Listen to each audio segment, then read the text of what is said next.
Bonjour et bienvenue pour le module numéro 7 qui portera sur les différentes expressions du travail floral.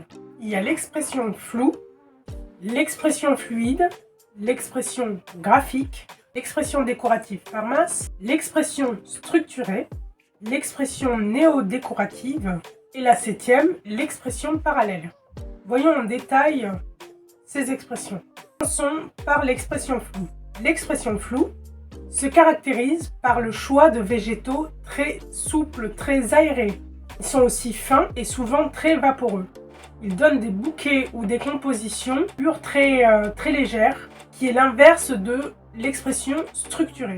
C'est un travail qui est à l'inverse de la netteté. Le but est de donner un arrangement floral plutôt aérien. L'expression fluide. L'expression fluide, au contraire, a plutôt un but final de donner une fluidité, comme le nom l'indique, à la composition ou au bouquet. Le but est de donner de la fluidité à l'arrangement. Les fleurs et les végétaux sont travaillés de façon fluide, mais sous forme linéaire. Après, il est possible de donner des formes comme des cascades, des spirales, qui nous rappellent un peu le mouvement de l'eau, la fluidité de l'eau. Donc le but est de créer des arrangements très fluides, très souples, très légers, avec une forme soit ascendante, soit descendante, mais toujours dans la fluidité. L'expression graphique. L'expression graphique a aussi ce travail en forme de ligne, mais il y a un travail beaucoup plus...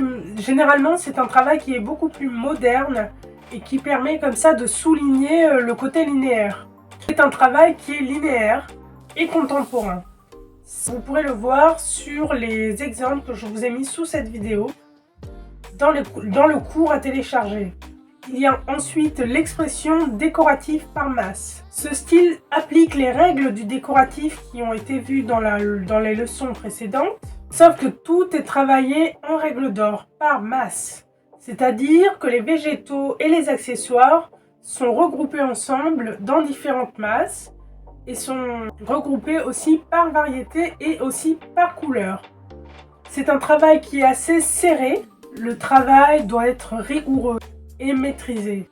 Il est néanmoins conseillé et possible de faire des boucles, des cônes et même de l'écaillage avec le feuillage afin de séparer les masses de fleurs et des couleurs et donner un petit peu de rythme entre les différentes masses. Ensuite, nous avons l'expression structurée. Il est ressemblant au travail par masse, que cette fois-ci, il forme des lignes, pas spécialement des masses. C'est aussi des masses, mais des masses sous forme de lignes.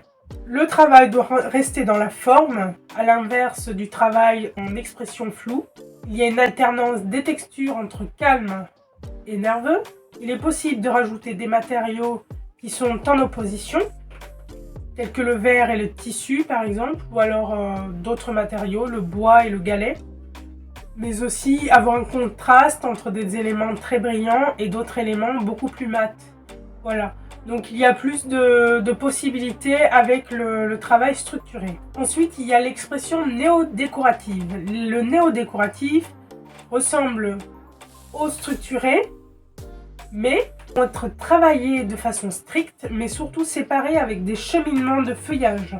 En tout cas, le feuillage de séparation n'est pas un feuillage de calage, mais un feuillage ornemental, donc il faut qu'il soit travaillé. Et en 7e, nous avons l'expression parallèle.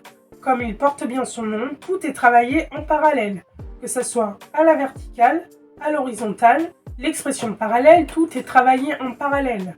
Alors vous allez me dire, il y a 3 expressions qui se ressemblent. Effectivement, l'expression décorative par masse, l'expression structurée et l'expression néo-décorative sont très ressemblantes. C'est pour ça qu'elles sont souvent liées entre elles.